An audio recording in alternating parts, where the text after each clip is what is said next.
নমস্কাৰ বন্ধুসকল, আপোনালোকক স্বাগতম জনাইছোঁ মোৰ এটা নতুন মিনি ব্লগলৈ। এয়া মই বৰ্তমান ৰেডি হৈ আছোঁ, মানে মই মামাহঁতৰ ঘৰত যাম আৰু টাউনত মানে সৰু সুৰা বজাৰ কেইটামান আছে, সেইকাৰণে লগতে মোনাটো লৈ লৈছোঁ বজাৰকেইটা কৰি আনিবৰ কাৰণে। আৰু মই এয়া যাবৰ কাৰণে ৰেডি হৈ গ'লোঁ, ঘৰৰ পৰা ওলাই আহিছিলোঁ যাবৰ কাৰণে। আৰু দেখিব যে মই এয়া একদম আহি পেলাই মামাৰ ঘৰৰ ভিতৰত সোমাই গ'লোহি। আপোনালোকে এতিয়া ভাবিছে চাগে ইমান সোনকালে কেনেকৈ পালোহি, তো মানে আপোনালোকক আহাখিনি দেখুওৱা নহ'ল। এয়া মই কলিং বেল বজাই দিছোঁ আৰু ভণ্টিয়ে হাঁহি হাঁহি আহি পেলাই গ্ৰিলখন খুলি দিছে আৰু আমি ধুনীয়াকৈ ভিতৰত সোমাই গৈছোঁ। আৰু বহুত দিনৰ মূৰত আহিছোঁ, ভাল লাগিছে। আৰু বহাৰ পিছতে তাই পাস্তা আনি দিছে খাবৰ কাৰণে, গৰম গৰমকৈ পাস্তা।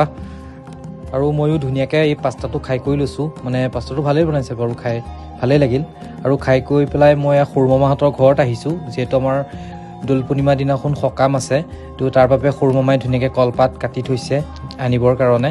আৰু মামীয়ে ধুনীয়াকৈ গোটাই দিছোঁ। মামীয়ে ক'লে বোলে ময়ে বান্ধি দিওঁ দিয়া, তুমি বান্ধিলে ফালি যাব, সেইকাৰণে মামীক ধুনীয়াকৈ কলপাতখিনি গোটাই দিছোঁ। মামীয়ে এয়া ধুনীয়াকৈ কলপাত চলপাতখিনি বান্ধি কৰি ৰেডি কৰি দিছে।